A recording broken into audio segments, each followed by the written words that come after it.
This is what it looks like for miles, just charred black grass with several areas starting to rekindle. Council members say this project is not going to raise taxes. We did this without raising taxes. But we've learned that's not entirely true. So where is LP&L going? Well, we're told the majority of LP&L will be here underneath this parking lot in a basement with administration upstairs in the tower. Well, since 2 a.m., the Lubbock Police Department says officers have responded to nearly 200 crashes. 42 of those crashes did have injuries, but fortunately nothing serious. You'll start by taking the breathalyzer and then clasping down on the ends to activate the crystals inside. Last year, the Lubbock Animal Shelter received more than 9,300 animals and euthanized nearly 94% of them. Scary moments again in Levelland after another school bomb threat was made. Emergency responders gave the all clear at Levelland Middle School at 1:40 this afternoon after no credible threat was found. And we have been here at the Republican Party headquarters for the last few hours. Gary has been out campaigning before this, so it's been a long evening, but you are leading with the early election numbers with 46%. We're still waiting for that last batch to come in. What are your thoughts right now? We're talking about a possible runoff. I have an email pulled up here, and you can take a look at it from August 21st, where the PR consultant says, I still want to stay as benign as possible, and on my end, I'm working to load up media with as much other news items per elections info and other items to keep them as busy as possible as we head into early voting. So it sounds like you're trying to bury the pay raises. Yeah, and I understand. The Canadians have been dethroned. The USA women's hockey team ended a 20-year curse by beating the Canadians and earning gold medals during last night's thriller matchup. So the KCBD investigative team requested the number of calls Lubbock police received from these 13 motels. The city spent millions of dollars on body cameras for police officers, but it's footage you may never see. Is that giving too much power to the police department? Maybe. With 67% of precincts reporting, you're at 59%. Tell me what it took to get here. Certain city and county officials have responsibilities like setting the tax rate. Some even have the power to evict you. But what if I told you some of them aren't even paying their own property taxes? The KCBD Investigates team has learned that over the past 2 years, the Lubbock Animal Shelter has euthanized more than 16,000 animals. Now that's more than 20 animals every day. So how many animals is the shelter actually taking in every day, and what is the administration doing to lower the euthanasia number? Investigative reporter Shaley Sanders has the report. I just seen him outside and he was getting attacked by another dog, so that's why I got him. Jackson Lehman says he found this little guy on the street in Slayton.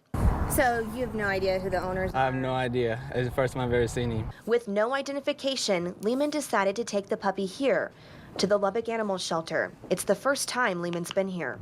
Do you know that this is a kill shelter? I did not know that. Stray dogs like this one with no identification are kept for 3 business days. Animals with a collar or microchip are kept for 10. After that, staff determines if the animal is adoptable. If it's not, it's euthanized. Shannon Torres is an animal control officer who helps with intakes like this one. We processed the intake, basically putting the dog into the system. We did give the first round of shots. The puppy was covered in ticks, so I did go ahead and dip it for that. And then we put him in a secluded area to hopefully keep him healthy enough. Torres says if the dog is healthy and no one claims him during those 3 business days, he will be put up for adoption. This puppy is just one of dozens of dogs and cats that occupy the kennels at the city shelter. We're overpopulated with what we got now as far as the strays that we're picking up, and then just adding to that problem by bringing in owner-surrendered animals. The KCBD Investigates team requested data from the Lubbock Animal Shelter for 2016 and 2017. Last year, the Lubbock Animal Shelter received more than 9,300 animals and euthanized nearly 94% of them. In 2016, they received more than 9,800 animals and euthanized nearly 75%. So, how do these numbers compare to other cities of similar size? Last year, the shelter in Amarillo received about 12,400 animals, and they euthanized nearly 33% of them. Plano received 5,400 animals and euthanized 12%. Irving took in just more than 5,300 dogs and cats and euthanized 13% of them. Garland received more than 7,000 animals and euthanized 22%. While the majority of the animals the Lubbock shelter receives are strays, the second highest number comes from owner surrenders. My staff does not like the fact that I put this sign out here. And it says it's not a no-kill shelter. Owner-surrendered animals are the first to be euthanized if the shelter runs out of space. But still, our numbers for owner surrenders is still pretty high. Last year alone, people turned over about 4,700 of their pets to the animal shelter, a place tourists said should be a last resort. What we try to do is try to encourage people to go out and find a rescue group, try to rehome their animals before bringing them to the shelter. The shelter does work with rescue groups like Dusty Puddles Dachshund Rescue to give these strays a better chance of finding a forever home. I don't mind an injured one. If I can heal it and take it, it's going to get a home. Cheryl Drury says she moved to Lubbock 9 years ago with the intention of opening a dachshund rescue, and she tries to save as many as she can. The biggest thing is the seniors that breaks my heart. You know, they're 10, 12 years old, been with a family their entire life, and all of a sudden they're not wanted anymore. Which is why she is always here, looking for dogs to rescue like this one. Hey, this is Daisy. Her 72 hours are up, and she needs a home. See, we just rescued her. Come on, baby girl. There her is. Drury is confident she can help. Yeah, she'll have a home almost immediately. And while Daisy's kennel is now empty, there are still dozens of others that are at capacity. So what is the shelter doing about this high number? Torres says they're going to take intake photos of every dog and cat the shelter receives and then post those pictures to their website and on social media. They are also working to simplify their volunteer process and host more adoption events. When it comes to the high intake number, Torres says the community needs to spay and neuter their pets and make sure they have identification so animals like this one don't end up here. We have received questions about what happens to the animals after they are euthanized at the shelter. That information is available online in our web story on kcbd.com and on our KCBD mobile app. We do have good news this evening. We have followed up with the Lubbock Animal Shelter to find out what happened to this puppy. Brown Paws Rescue is now fostering the dog until they can find a permanent home for him. Karen and Abner.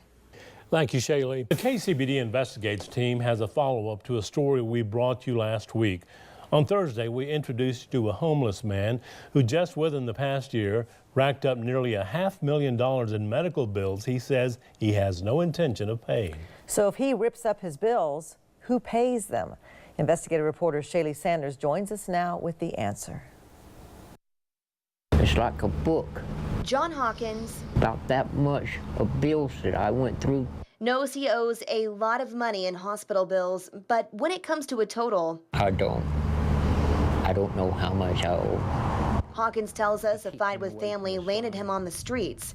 2.5 years on the street. I've been panhandling. The KCBD Investigates team learned Hawkins' unpaid medical bills for last year alone amount to more than $450,000. Cost Hawkins tells us he just can't pay. It's a substantial cost. Eric Finley with University Medical Center says in 2015, the hospital absorbed roughly $64 million in unfunded care. That number grew to nearly $72 million in 2016. And despite a drop in unfunded care patients, Finley says the hospital expects to absorb more than $72 million this year. Finley says these are real dollars, actual costs paid by Lubbock County taxpayers and hospital profits. We get about $20 million annually in property taxes from the residents of Lubbock County to offset that cost, but it doesn't offset all of it. This continues to rise. Do you see property taxes going up to help absorb those costs? I don't. UMC's maintained the same property tax rate for the past 9 years, and so I really see that staying the same for the foreseeable future. Finley says UMC's tax rate is one of the lowest in the state. You look at places like Dallas County or Harris County or Bexar County, where their public hospital districts rely about 50% of their revenues come from property taxes. In Lubbock, it's only about 4%. But county hospitals aren't the only ones that write off large bills. Lee Turner, Vice President of Mission Integration at Covenant Health, says the cost of what they call uncompensated care runs between $75 to $80 million annually. I think it's an interesting perspective in terms of taxpayer burden, because really and truly the cost of uncompensated care is borne by all of us. I consider it to be a hidden tax. How do you and I pay for it? Well, we do through our own insurance premiums. Covenant Health, like UMC, says it works to find programs patients qualify for, often discounting bills considerably, but still the costs are high. We dedicate 10% of our annual revenue to care of the poor and for community building. Dr. Christopher Peel is the medical director of UMC's Emergency Center and says the hospital is working to lower the unfunded care costs while still seeing those patients. We now have an urgent care on site at UMC. And so if we see you in the emergency room for something that's really minor, we'll see you here quickly to make sure that there's nothing we need to do here. And if we deem it appropriate to go to urgent care, we actually get rid of the ER visit. We still see you, document that we've seen you and that you're okay, but we get you over to urgent care where the cost is actually, if it gets billed to you, will be much less than emergency department visit. As for Hawkins, he is now off the streets and out of the emergency room, living here. An Open Doors Housing First program which provides permanent supportive housing for the chronically homeless. Since making the move, his weekly visits to the ER have decreased, meaning those unpaid bills have as well. Shaley Sanders, KCBD, News Channel 11.